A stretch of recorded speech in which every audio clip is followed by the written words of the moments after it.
Hey guys, welcome back to another episode of Twins Talk Arsenal. We've got our guest twin here, Chintan, to give us our view on the Benfica game. But before I let anyone else speak, we're going to do our player ratings. And I'm going to start off with Bernd Leno in goal. I'm giving this guy a 4 because, right, it's not even like he had much to do today, right? He made 1 or 2 good saves, but I just can't believe the penalty. When you watch the penalty on repeat, right?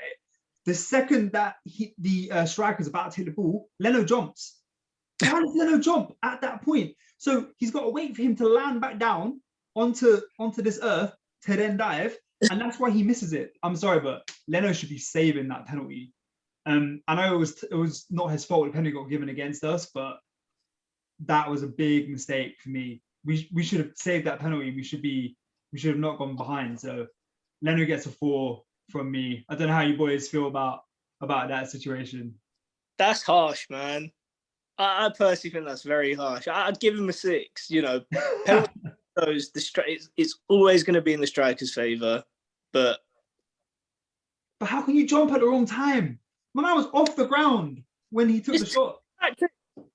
It's proper scare tactics. Imagine like you're about to take a penalty and somebody jumps. You know, just trying to put you off. Maybe he thought that the penalty taker was going to do a Jorginho hop, and he thought he had a bit more time. I think he thought he had more time, but he didn't. Yeah, that's fair. So I'm gonna move on to Bellerin here. And you know, I would say he actually had a decent game. He didn't make any mistakes. He actually didn't give any foul throws away, which he always does. But you know what? I'm going to give him a solid 6. He made some good runs into the box. He didn't get any good crosses in. You know, I think that's what's really let him down. But some of the runs he was making, the interplay that he had with Xhaka was really good. That's where I stand with Bellerin.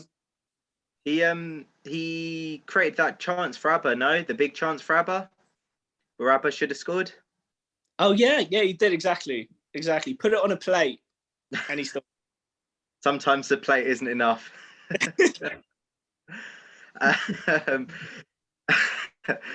Moving on, I'll rate Cedric. I'll probably give Cedric a 6.5. You know, between a 6 and a 7. I think he had a decent performance.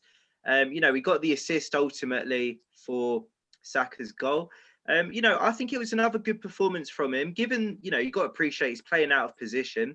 You know, he's a right-footed player playing at left back, so it's not ideal. I think he had another solid game. He was good defensively. You know, he did his job. He made decent runs moving forward. Like I said, ultimately he got the assist, which I think was, well deserved for his hard work, his determination. I think it was a solid performance from him until he got subbed off for Tierney. I think I agree. I'm going to cover Gabriel. I think this man, I'll give him a 7 today. He was good today. He was shaky when he first came back from his injury, but he's just a rock at the back, man. He is a unit. No one can get past this dude. He didn't have much to do today, but when he was called upon, he was very good. He only gets a 7 because he didn't have loads to do, but he's going to be one of the best defenders in the league, in my opinion, like moving forward in the next few years. So we're lucky to have him. Very, very good performance today. And then I guess his partner, David Louise, he didn't make any mistakes. He didn't make any very clear-cut, obvious mistakes. And I think, that in itself, my man should get the man of the match, to be fair. Like, for David Louise not to make a mistake. But in all seriousness, he had a good game. He was solid. Can't fault him. Got the ball out of the box a few times. He's going to get a 6 from me. Decent. I'll move on to Granit Xhaka. Granit Xhaka, how to rate him? I'll probably give him a 5. It's a tough one. I think, on one hand, I do think he had a decent game overall. He had good passing range. Overall, he was defensively disciplined. He did a good job in the middle of the park overall, but I do rate him down for that crossfield pass at the end of the first half, which very nearly cost a goal. It put Benfica in a position where it was 2-on-2, 3-on-3. And if their cross had been better, they had two men at the back post who had a free header basically. So that is Granit Xhaka's fault, and so because of that, I can't really rate him higher than a 5. Although overall he did have a good game, but it was a bad error of judgment for that cross. Yeah, I think Xhaka looked nervy today. He had a couple of misplaced passes, and Emil Smith-Rowe you can kind of forgive for the penalty. Like, he's a young player, he's going to make mistakes. You can't forgive Xhaka for doing something like that at that point in the half. So yeah, I agree. Not his best, and he's been good lately. I guess that means I can cover Ceballos. For me, I know you boys disagree, but Ceballos was, for me, the man of the match. I think he came in for Partey and did very well. He bossed his defensive duties. There was a couple of great interceptions that he had, and he also linked up our attacking play moving forward. He had a bit of flair about him as well, but it was a really solid performance from Ceballos today. And I don't normally rate this guy highly. In previous videos, I've slagged the guy off, but actually today I thought he was very good in our midfield. So I give Ceballos a 7. I'm not going to dispute it. He had a good game. He did have a very good game. But for me, and it's this is my opinion, I think Ødegaard was the man of the match. And if we're going to start scoring players at that top end, considering we didn't have a perfect performance, I think 7s and 8s are really, really high, in terms of scoring players. And I think Ødegaard's right at the top end of that. Some of the link-up play he had, considering he's only had, 3 starts for us. He's had 3 starts. He's already gelling. He was bossing it. He was absolutely bossing that game today. And for me, he's our man of the match. He gets an 8 from me. Yeah, definitely. I mean, I'll just quickly add to that. He had 30 passes in the opposition half in today's game, more than any other Arsenal player. I do think he had a massive impact on the game. He was massive in the link-up play from the defence and from the midfield to attack. A lot of our passing moves went through him. There was, a lot to be admired. And, like you said, he's only started a handful of games. He hasn't been at the club for too long yet, so he's still transitioning. But, given all of that, it was a very solid performance from him. And, he had a good game, and, he deserves the rating, I think. I guess I'll move on to Saka. I think Saka, probably rate him a 7. I think, he scored the goal, obviously great goal. The ball was a bit behind him, so it was a tough chance. It wasn't an easy tap in, but, he still made it work. He still scored. He's the youngest teenager to get 10 goals, and I think it's 10 goals and 16 assists that he's now got for Arsenal. So he's the youngest player, the youngest teenager to reach double figures in terms of goals and assists. So, it's big promise. We've got him at Arsenal, definitely the future of the club. On the game today, it was a good performance overall. Again, kind of like Ødegaard, a lot of our attacking moves went through him. He did a lot right. He was good defensively. I just think, again, it was kind of the complete package today. He offered a lot to the team. It was a bit unfortunate in certain instances. He didn't have as much of an influence as, as an example, as against Leeds. But, it was a pretty solid performance from him all round. Yeah. I was just going to say, when you think about, like, the teenagers that Arsenal have had, like Fabregas, I'm not going to say Jack Wilshere, but we've had very good players come through at that level. And for him to be leading that pack shows how quality I think Saka is. Is it Emil Smith-Rowe next? Yeah. I'll cover Emil. I'll give him a 6 today, and he would have got higher if he hadn't given away the penalty. He played very well again. He linked up our attacking play going forward. He had drive and ambition, which we were lacking when we went through our poor run earlier this season. Emil he's been a real breath of fresh air for this Arsenal team. The penalty, it was a stupid penalty to give away. We were talking about it off camera, and we were saying that, we were debating whether, if it was like at his chest and if VAR should have ruled it out. But if that was the other way around, we'd have been screaming for a penalty. Like, if that was against Arsenal, you just can't raise your hand in the box like Emil did. So, it's someone he'll learn from and he'll get better from. It brings his rating down today, but doesn't change the fact that he's an excellent player and he's made a huge difference to this Arsenal squad. And he played very well today as well. Completely agree. He had a solid performance. He has been. He's been one of our most consistent players since he made it into the first 11. And it has been very, very nice to have a player like him. You know, some of the touches he makes, it's great. You know, it's really nice to watch. And he's creative. He's making chances. And that's what we need right now. Now, I think that sort of brings us on to Aubameyang, doesn't it? Big man, you know? yeah.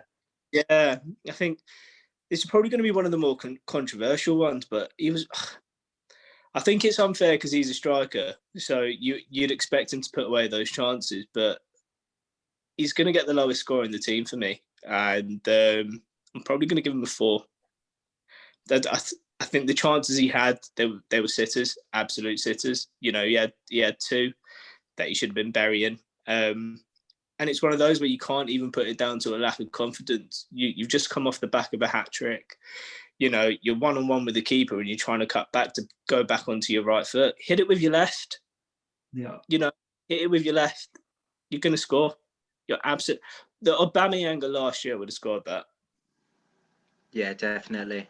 I agree. You know, even when you're 6-7 yards out and he's tapping it wide, it's just not good enough. So Aubameyang gets a 4 for me. And I think that's fair. Yeah, it was a weird one from Abba today. He basically missed an open goal in the first half, and he was missing chances that he would be banging in. I know you can't expect him to score every game, but wasn't his best game today at all. But when the ball's on a plate for you like that, and you can't miss from there. If we'd lost that game today, I think the headlines would have been him. Absolutely missing those chances. That's what the headlines would have been.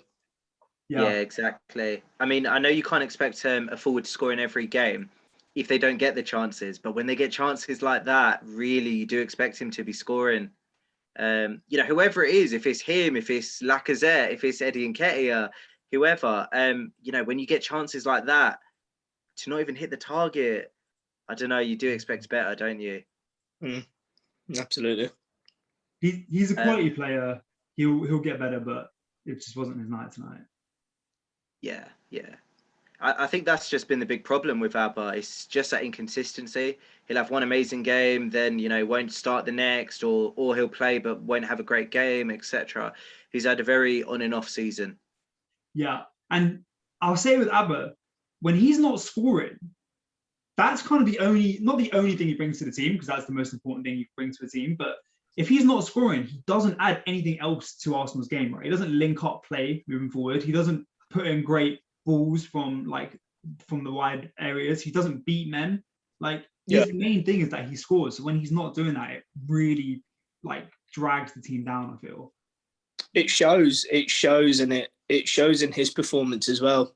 You know, you could see it on his face whilst he was on the pitch. It was almost like he wasn't happy to be there today.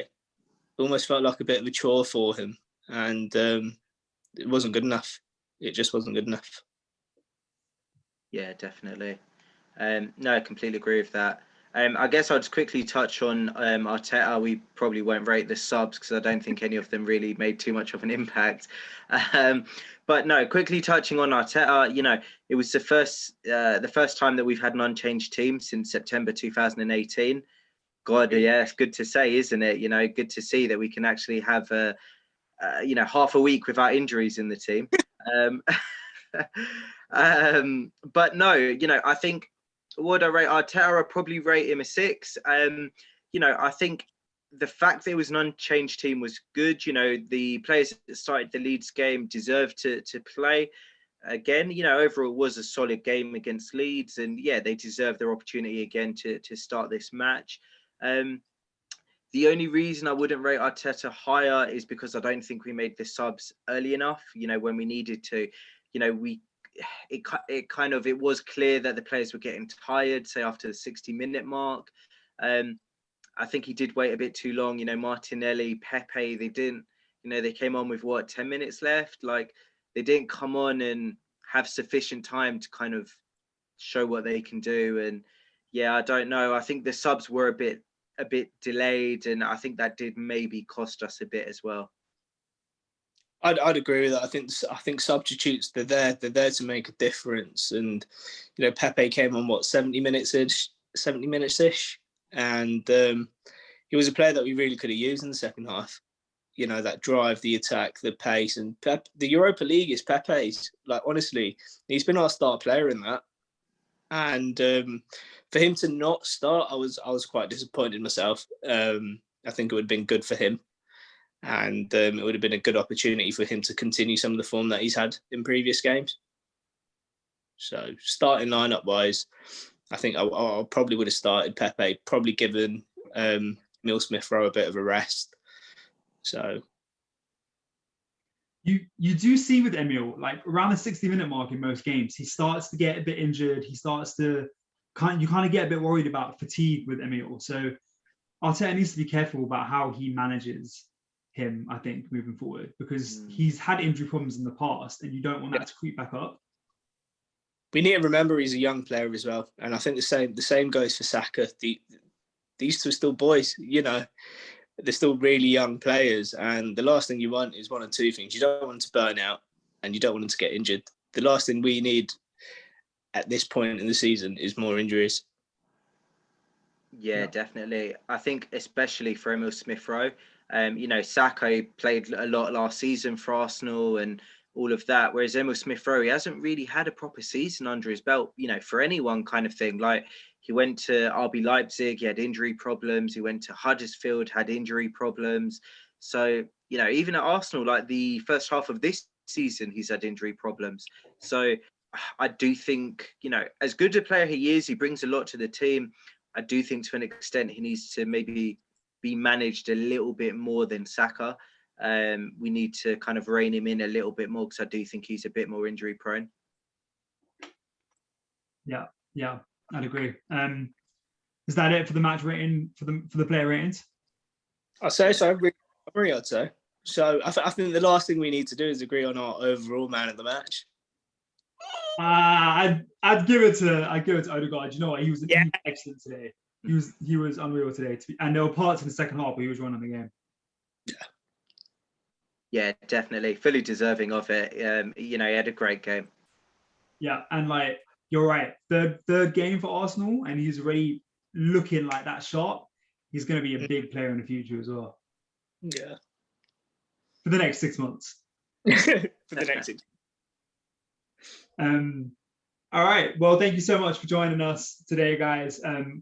Shame that it was only a draw, but at least it was another positive result for Arsenal. We will catch you after our game against Man City on the weekend. Hopefully our player ratings are better than they are today. But thank you so much for watching. If you want to like, comment, or subscribe, please feel free to, and we will see you guys very shortly.